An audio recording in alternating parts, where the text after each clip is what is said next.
So I'm in love with the Cold Steel Recon 1. This is my Cold Steel Recon 1 collection, except for I have another mini Recon that's currently not with me, so I can't show it to you. Anyways, at least those are my large Recons, and I'm going to show them to you and talk a little bit about them in this video. First up, we got the Cold Steel Recon 1 Ultralock. This is probably one of the oldest knives in my collection. It's about 19 years old now. The Cold Steel Ultralock, they started making in about 2001, and basically there were like 3 different generations to it, 3 or 4 different versions. The very first ones were made in Japan, and they had a smaller diameter on this lock bar right here. And then the second ones had already the same lock bar, but still were made in Japan out of AUS 8A steel. And this one was the first one that was made in Taiwan.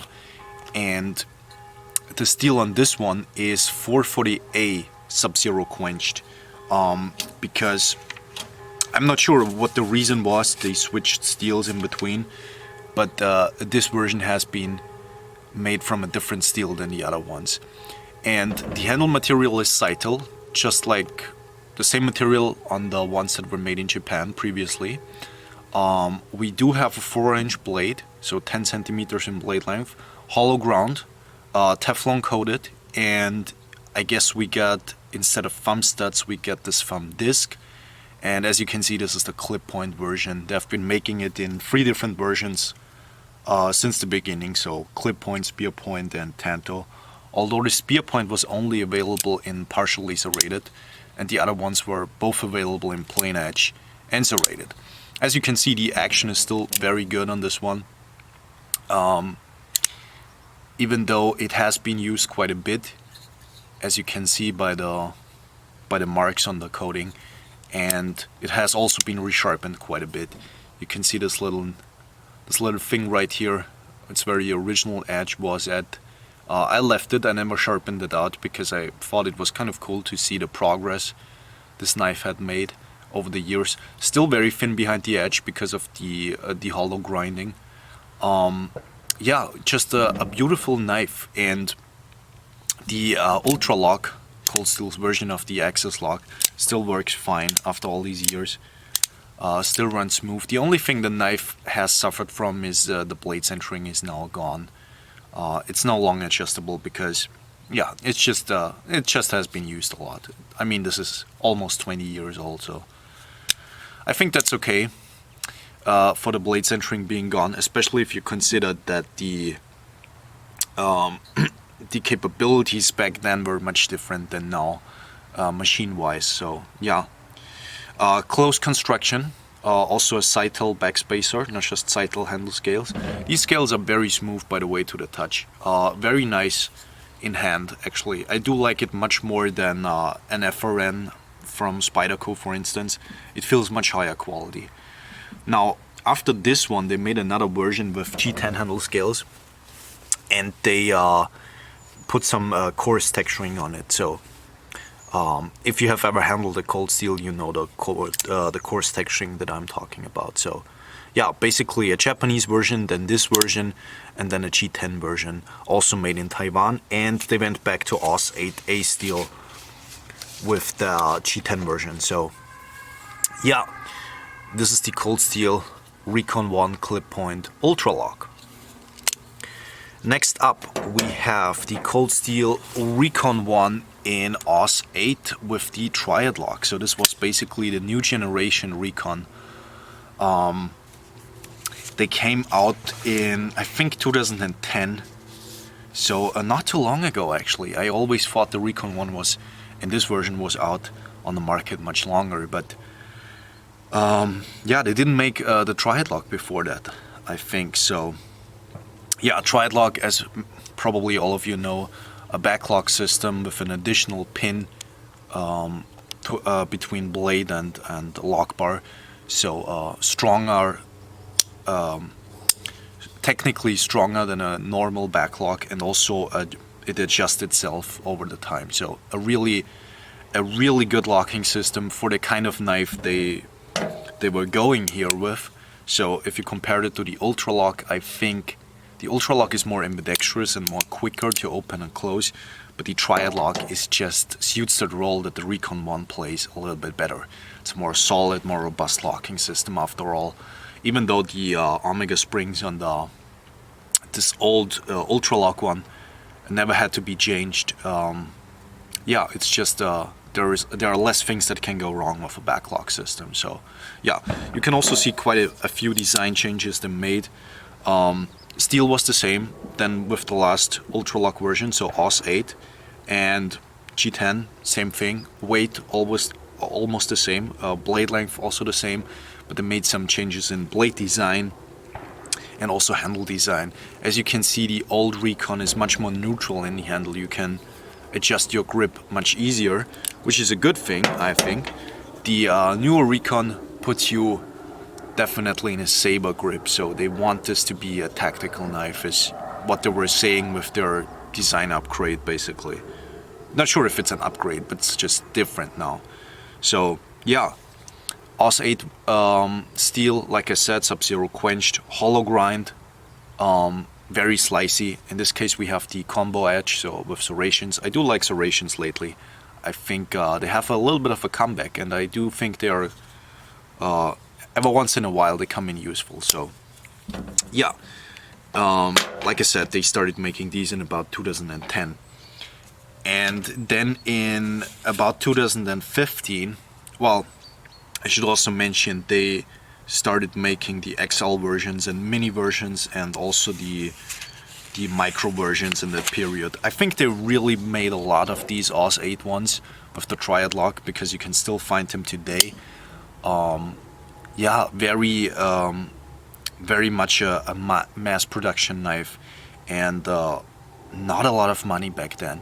I think for my first OS 8 Recon, which is not this one, I had a Tanto before, I paid like 80 euros or 70 or 80 euros. Now obviously the prices are much different. We're gonna talk about that a little bit later on. So the XHP version came in 2015.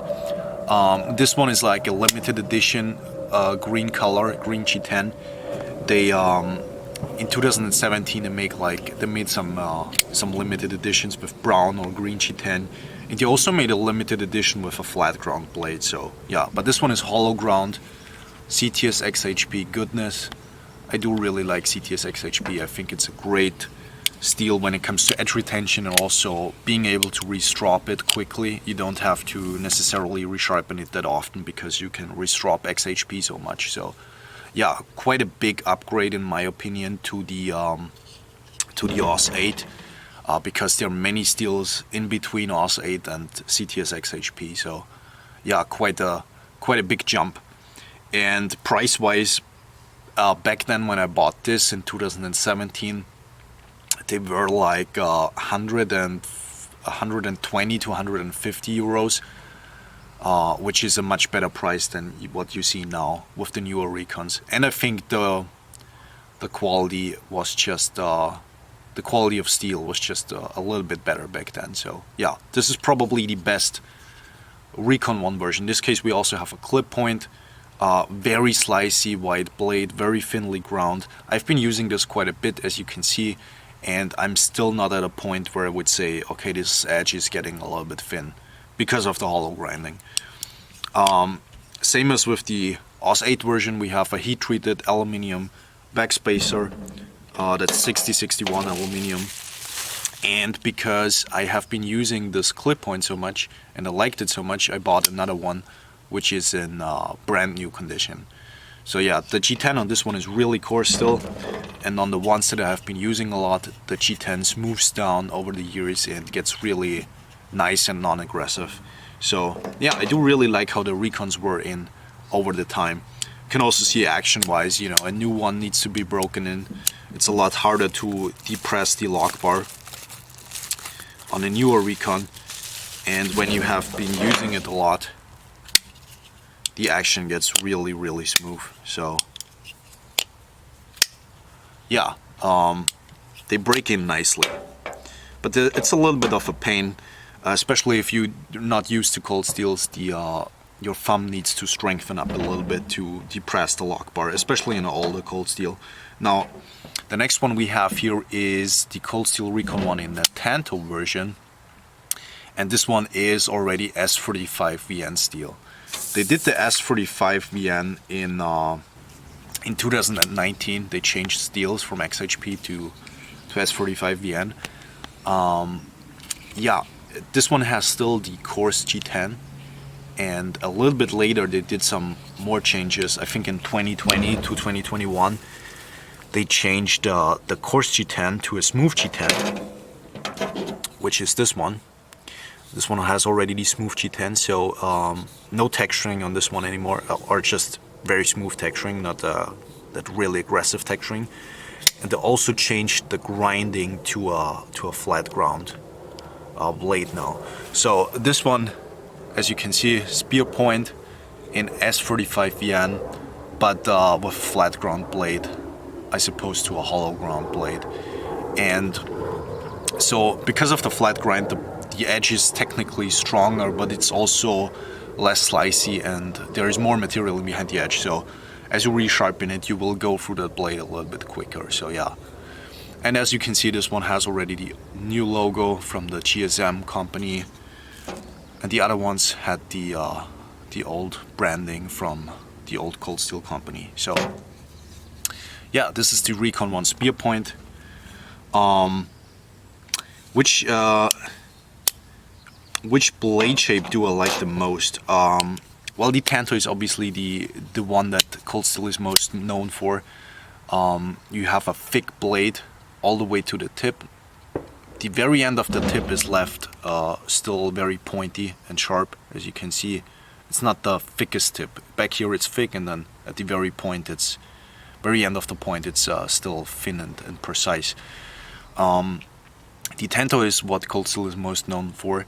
I do like it the least from all the blade shapes, personally, because I don't know, I do like Tantos here and there, but I don't like Tantos every single day because of the cutting needs that I have. Tanto is good if you need a little bit more strength on your spine though. The spear point is also nice. I've been using this Aus 8 spear point quite a bit lately because of the serrations, and yeah, because this is just a beater knife, a really good beater knife, especially for the money they used to cost. Now, obviously, they don't cost that money anymore. I think a new Recon now is like 180 euros, which is a little bit crazy. Yeah, if you can still find one of these old Recon ones for a good price, they are perfect beater knives. In general, I would see the Recon one as a good beater knife. But yeah, the spear point is nice because it's a very universal blade shape. If you do like drop points normally, you will like the spear point because just a little bit more aggressive at the tip.